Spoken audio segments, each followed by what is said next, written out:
Bom, temos aí a campanha eleitoral, por ali começou talvez tudo isso. E um governo que se diz de direita e que considera a igreja de esquerda. A igreja não se considera, em primeiro lugar, a igreja não é um partido político e nem mesmo de esquerda. A igreja não aceita essa qualificação, que nós sejamos de esquerda, ou direita, ou centro-direita, sei lá. A igreja não entra nesse tipo de digamos assim, de etiqueta. Ela não aceita isso, ela é uma igreja para todos, igualmente, e ouve a todos, e quer acolher a todos, independente das suas ideologias ou dos seus partidos, das suas posições politicamente esquerda, direita, ou seja o que for. A igreja é para todos.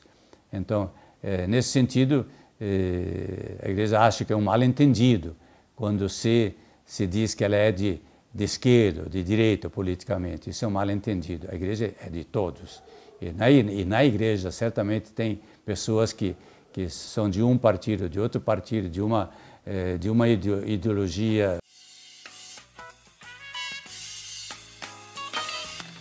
Às vezes se confunde é que, por exemplo, o CIMI sempre defendeu os direitos dos indígenas, mas isso não significa ser de esquerda ou de direita. Os direitos humanos devem ser aceitos por todos.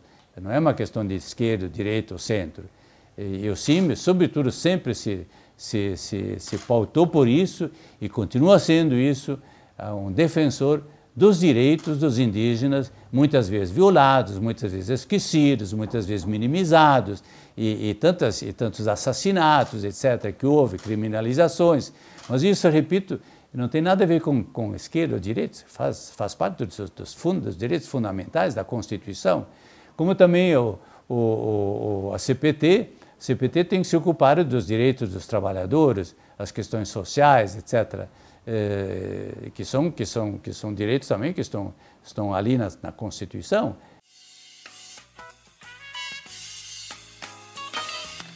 Foi algo um pouco surpreendente para nós todos, porque nunca um governo tem falado sobre restrições a um sínodo, e esse governo, de repente, apresentou uma questão sobretudo de soberania nacional, ele falava.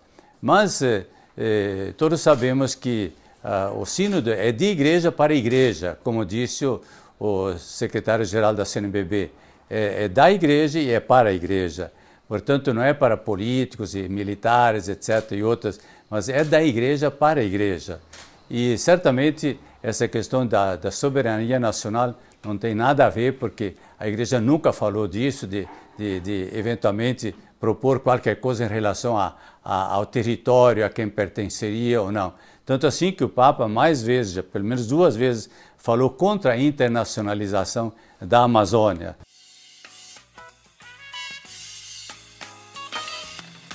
Isso tudo nos preocupa, nós somos preocupados com isso, seja a igreja como um todo, seja nós na Amazônia. Digo nós porque eu sou presidente dessa Comissão para a Amazônia e também dessa rede eclesial panamazônica. Então, a nós nos preocupa, de fato, esses acenos que estão sendo feitos. Mas o que nós esperamos, na realidade, é que se respeite aquilo que já foi decidido, aquilo que constitucionalmente está decidido, que isso se respeite e que ainda se avance nessa área, porque ainda há muitos direitos dos povos originários a serem atendidos melhor, ou a não serem olvidados, ou faz de conta que se aceita, mas na verdade depois não se aceita na prática. Quer dizer, há uma série de questões que a nós nos preocupa, mas nós estamos no início de um governo, portanto é preciso esperar agora aos poucos em que direção vai. A igreja está sempre disposta ao diálogo, nós sempre queremos conversar e achamos que a melhor solução não é conflitar, a melhor solução não é confrontar, enfim, mas estar disposto a se encontrar, a conversar e a aprofundar as questões, a iluminar as questões, porque se trata aqui realmente de coisas muito importantes. A questão, por exemplo, da Amazônia como região, a Amazônia é fundamental para o planeta, todos nós sabemos isso hoje. Não adianta a gente dizer, olha, mas os outros países desmataram tudo. Acontece que pela história estamos nesse ponto, quer dizer, a Amazônia é fundamental, é decisiva para a saúde do planeta, para o futuro do planeta. Então nós que temos a nossa grande Amazônia, nós brasileiros, também os outros países que ainda têm parte também dessa Amazônia, os outros 8 países, nós temos que realmente cuidar dessa região em vista do futuro da humanidade e do futuro do planeta. Senão, se desaparecer a Amazônia, o planeta não terá futuro. Ela não será mais um planeta viável, saudável. Nós sabemos isso, a ciência mostra isso claramente. A crise ecológica, a crise climática é grave e urgente, urgente.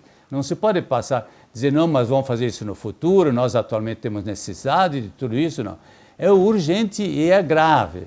Então, é necessário que se tome consciência disso e assuma isso com responsabilidade. Aliás, o Brasil assinou o Acordo Climático de Paris. Eu também estive em Paris naquela COP21. E ali se disse claramente, mais tarde, tarde demais.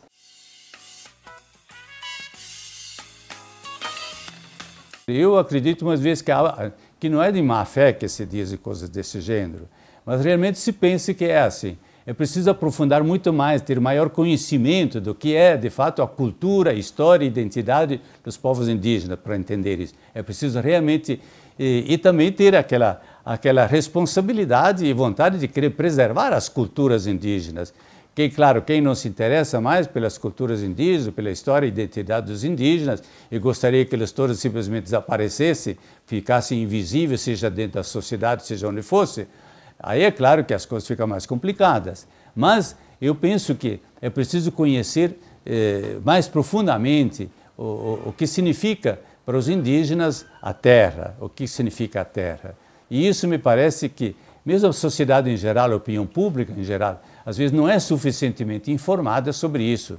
E nem informada, digamos assim, ou seja, não sabe o que realmente, qual é a crise que está acontecendo, nem as causas dessa crise, nem os caminhos de solução da crise. Quer dizer, isso tem que, a opinião pública da sociedade civil tem que, de fato, ser alimentada também para que possamos ser um país que assume responsabilidades, e assume responsabilidades históricas, responsabilidades pelo planeta.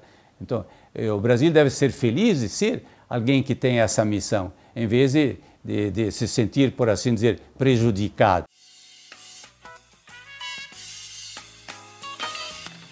Com certeza, porque aí está uma questão toda também de devastação e também no caso das mineradoras, da contaminação, porque se contamina águas e pelas águas se contamina peixes, se contamina a biodiversidade, se contamina o ambiente, enfim, o próprio clima acaba sendo afetado, mas sobretudo a terra e as águas com a mineração feita, seja ilegalmente, seja legalmente, pior ainda as que são ilegais, mas também como a mesma coisa também com os madeireiros, os que tiram madeiras, quer dizer, enfim, não basta ser legalizado, nós temos que ver até que ponto a lei está protegendo suficientemente e depois ter de fato uma vigilância e não deixar simplesmente impune, a impunidade, que é normal, na verdade, quer dizer, normal no sentido mal da palavra. No Brasil, a impunidade naquela área ocorre constantemente.